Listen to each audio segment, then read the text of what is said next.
Hey, loves. Happy Thursday, March 5th. I am wishing you good morning from Santa Barbara. Um, no makeup today, just the full-on Chris. And yeah, it's been quite the week. I'm sure everybody's really feeling it by now, how much, the world continues to shift and doesn't stop. Um, And I'm not going to go into what's happening because we all know what's happening. Um, and just a really sweet reminder to take time for yourself to stabilize your nervous system, relax as much as you can. And I hate saying that. That's like, who wants to hear that advice right now? Probably no one. Um, but I have to really stand strong on this because I'm really everything I'm writing, whether it's channeled from Thoth, whether it's channeled through tarot, which I'm going to do in a minute. You are going to get a tarot reading, not just a speech, not just a speech from Mama Chris. Um, my brother called me that for the first time when I was working for him. So now it kind of stuck with me. At first, it really made me mad. I'm not your mama. And then I was like, well, I'm definitely a certain kind of mama. And this mama is all about really keeping my nervous system as stable as possible so I can continue to hold energy for you, for family. And it's not about managing other people's emotions, right? And so that's part of my advice for you. It's because I know what's right for me, but my advice is there's a lot of people escalating. And I mean, I could tell when I talk to friends, when I talk to family, I could hear it in their voice, like, they're like the energy is rising, but this is not rising in frequency, it's rising in escalation. Emotional escalation right now is so common. And what I would say, don't escalate with the crowd. Don't escalate with your partner. Don't escalate with your family member or whoever it is, a client. I don't escalate with my clients either because they don't pay me to manage their emotions. People pay me for clarity. So I'm not in the business of managing emotions. I'm not in the business of managing people that are dysregulated. My job and what people pay me for is to hold the space so they can feel safe to regulate themselves. That's what we're all responsible for. And so I just wanted to say that because it's important right now, um, as we just experience the world as even, I think, as disruptive as COVID was, and probably going to get more disruptive than COVID was. So, how do we create a reality out of that for ourselves? We create it by being what I call I have five leadership archetypes. It's by being the pillar. The pillar is basically, you could think of just like even the central channel of your body. And then you could think, something I taught years ago, which I'm going to start teaching again, the middle pillar in the Kabbalah. So it's the very center pillar of the tree of life. They call it the middle way, right? When we're in that pure space of column straight up and down, we get the divine downloads, we ground them, we work our way from there, and things become more effortless. Things become more easy because we're not draining our energy trying to manage others' emotional escalations, other people that are destabilized. So that is my little talk for today. And um, I pulled cards for the eclipse, which happened on March 3rd, so 2 days ago. That was my mom's birthday. So I had to take that pretty much that whole day off. And she would have been 77 years old. I love that number because seven, heaven, it's the great mystical number. It's the great heavenly divine number. And it makes so much sense for her. Um, and we have a stellium. We had a planetary parade, I think, on March 3rd. Um, there's a lot going on in the sky. So we are in a Mercury retrograde in Pisces, which is my first house. So communications for me hasn't been particularly super spot on, but I'm kind of enjoying this energy. So this Mercury retrograde is very kind of fluid, mystical for sure. So this is a great time for channeling and just opening up to divine downloads. And again, stay centered in your field of energy. That's the best way to help other people. We think, oh, if I soothe them, if I do this for them, if I manage their emotions, what it does is it leaks your energy and then you will be depleted. They might feel great. They're like, oh, so then guess what happens? They just keep coming back to you for the same thing. And then you're like, why am I always drained when I hang out with that person or go into this group of people? Why am I always drained? Probably because you are of the type like me who is used to being the caretaker, the peacemaker, the mediator, the one who manages everybody's emotions and dysregulation. So there's a thought for you, something to think about. Okay, on to the cards. They're over here on my little table. Okay. So I chose three and then I picked a fourth, and I'm just like always blown away by the fourth card. The first card is this, and I'm using oh the box is all the way over there. It's called the literally again, this is the Chris Pisces rising Mercury retrograde. Izzy Ivy, she has a beautiful tarot. I think it's called the Golden Age, something like that. It's an amazing. So this is one of her paintings.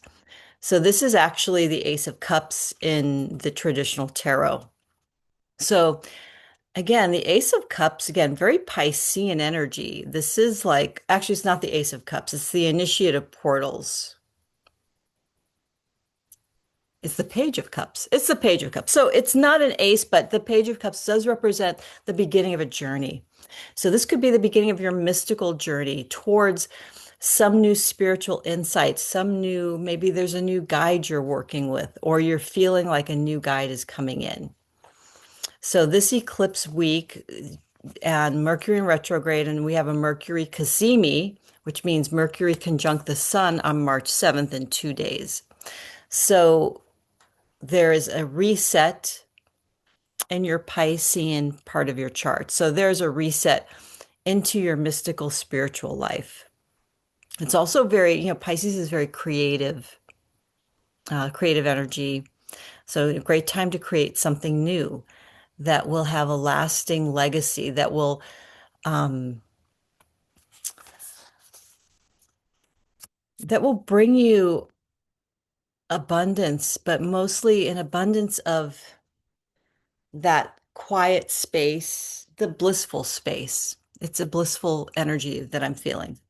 The second card, which I'm super excited about, is the Empress, number three of the major arcana. So I feel like this is again a reference to March 3rd. Um, this one is called in Izzy's deck, Naga of the Golden Lotus. And she has this beautiful, like iridescent rainbow dragon with lotus and bubbles, and it's floating over the world. And looks like an orb above her head. It looks like an orb of the moon, but I can't really tell. So I was really feeling This was such a beautiful flow from the Page of Cups to the Empress. So the Empress is the one who births something new into the world. So you're really ready to birth a new version of yourself. It might be through a book, through a project, through an actual child. This can often indicate pregnancy for some of you if you're in that age range and that's something that you desire. There is a great deal of fertility. So use this fertile magic again to create something of beauty.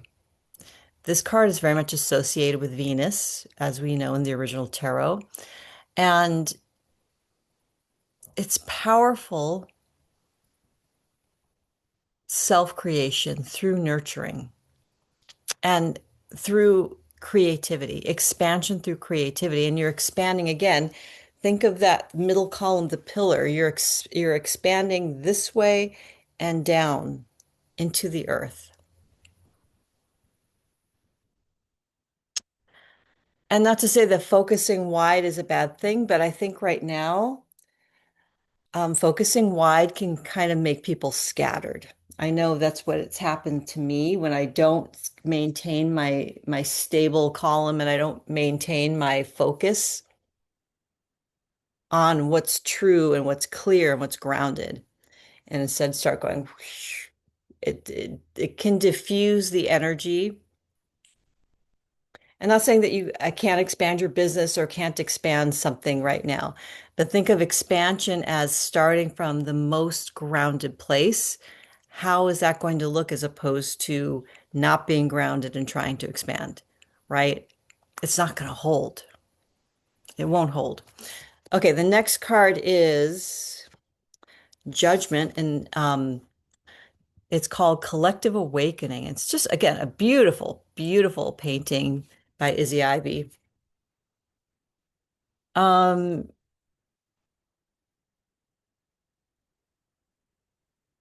I feel like Collective Awakening couldn't be a more perfect title for what's happening right now. So I feel like this is the card of now. This is the card of deep presence. And we're watching this unfold all over the world, on the world stage, in the news, all over social media, collective awakening. People waking up to their truth, people waking up to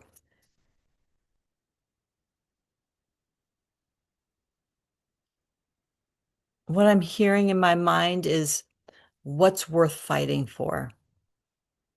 Really, we do have to choose our battles. We can't fight every battle. It says my internet connection is unstable. Speaking of stabilizing, I must stabilize the internet. Um,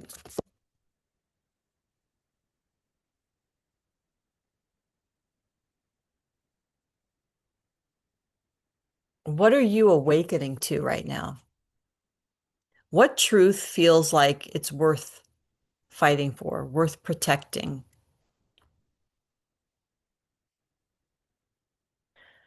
And so it's interesting to be an entrepreneur right now, right? I know a lot of you in my world are entrepreneurs of different kinds, and some of us are authors, some of us are dancers, some of us are singers, musicians, some of us are artists, some of us are more coaches or therapists, marketing people,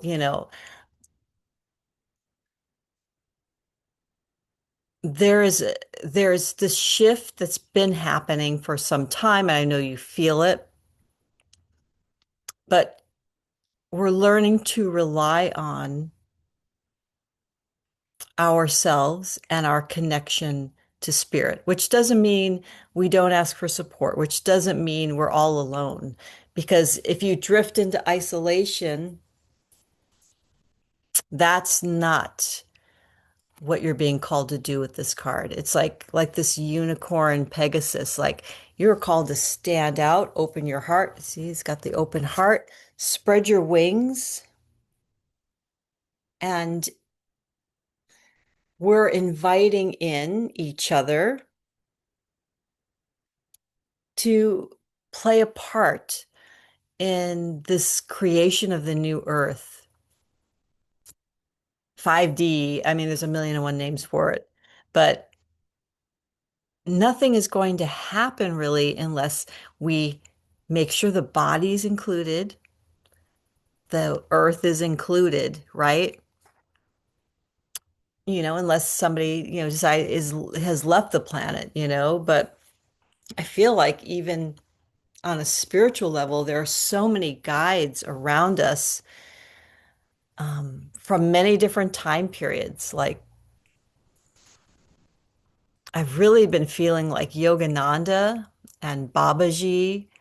Those are like yogic, they're yogic masters. Probably many of you know who they are. And if you don't look them up, also a lot of people are saying like El Morya is coming through,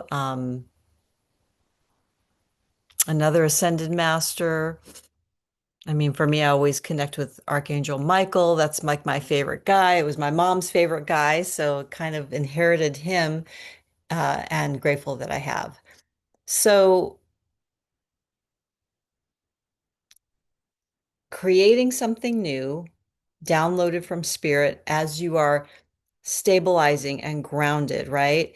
And in a nervous system state where you can regulate yourself and hold that field where other people regulate themselves because that's what they're responsible for themselves, right? Um, and then birthing this new world and this new collective consciousness. Um, I feel like we still don't know exactly what it all looks like, and that's probably a great thing. And I know it's also difficult to live with uncertainty, to feel like I have no idea where any of this is going to land. I know it's going to land, but all you can really see right now and feel is your part in the whole drama, the play, right?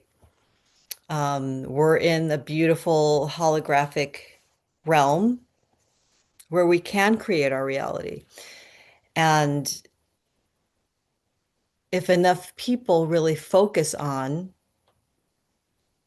peace, dignity for everyone, um, I mean, some people, you could drill down to affordable health care, affordable housing, all these things that so many of us are dealing with right now and feeling that edge of being pushed to like a place of discomfort.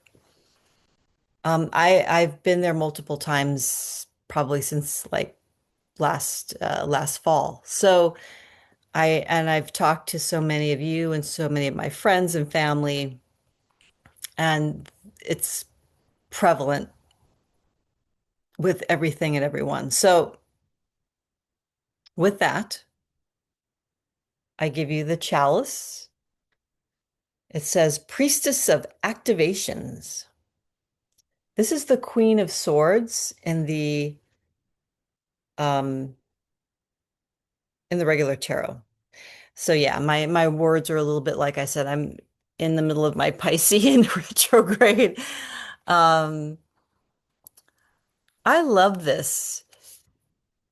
In traditional tarot, this Queen of Swords, she's sitting on her throne and she's got a sword. She is making decrees. She's making decisions. And I think this is an important energy, especially with the Piscean, like, woo, swimming all over the place and, downloading and being spiritually inspired and moved. We need her as well. This aspect of ourselves, it's like, okay, I can discern clearly what this is about, what that person's about, what this situation is. And from there, making decisions that come from your truth. So we're kind of getting back to this card here. But I feel like they're definitely connected. And this is an identity card, right? And same with the initiative portals. So this is the Page of Cups, this is the Queen of Swords. And I feel like the Queen of Swords and the Page of Cups is a nice balance. Because with the Page of Cups, there's this freshness, this innocence, this, yeah, maybe wide-eyed, like, ooh, wow, all these amazing, beautiful insights. And then, the Queen of Swords comes along and goes, okay, how does this align with your truth? How does this align with your values and your standards, right? She brings that nice dose of realism. So we could even think of this as Neptune and Saturn, right? Although I don't think of Neptune as necessarily to me, Neptune is still an elder, but the way the Neptunian energy works is kind of like a wide-eyed wonder. And, you know, I I love this card because when Michelle and I were channeled in my our Sedona retreat that I'm doing with Laura Alicio and Cameron, there's four of us amazing women who are holding space for right now, seven women who are coming. There's still two spots left if you want. I would love to have you. Um, but this is the card we chose. I would say the month before the whole thing really flooded in, and we're like, because we were trying to figure out why is she here? Because we had both felt, Michelle and I felt a presence in the room with us, and we're like, okay, who are you? And this is the card that came up. Um, and I'm also hearing in my mind Archaea Faith. She is the feminine counterpart to Archangel Michael. And I feel like that makes sense with all of this blue down here. But she's got this fire, this angel fire as well. Um, so that balance of fire and water, of intellect and inspiration, having discernment. And I think we're all learning by seeing like a lot of the gurus fall. Famous people fall from grace, leaders falling from grace, royals falling from grace. Um, it's an interesting time. So we're seeing into ourselves with awe and beauty, and at the same time, aligning that with truth, aligning that with what's real, and really grounding it so we can birth this new earth. So I feel like there's some real amazing energy working through each of us right now, and we make ourselves available for that energy to help us do our work in the world. Um, so I think Venus moves into Aries today. I'm pretty sure. And I know Mars is now in Pisces by now. We have a lot of Pisces energy. And Pisces energy can also be self-delusional energy. Again, it's very refined, very flowy. It's beautiful energy. And I mean, this is my natural energy. I love it and it feels good. And at the same time, balancing it out with staying grounded, really staying in your truth. Again, that beautiful pillar, just seeing yourself as the central pillar of everything, your life, your business, your relationships, in a way where show up, you show up fully present in that way, as opposed to Piscean energy it's very diffuse. It just flows out everywhere in every direction. And it does need a container. So the Queen of Swords is a beautiful, and it's called in this deck the chalice. You do need this chalice to hold, collect all of that beautiful, flowy Piscean energy so it can be more powerful when it's focused and directed. All right. I am sending you so much love. Thank you for being here in my world, and I will see you all soon. Okay, bye.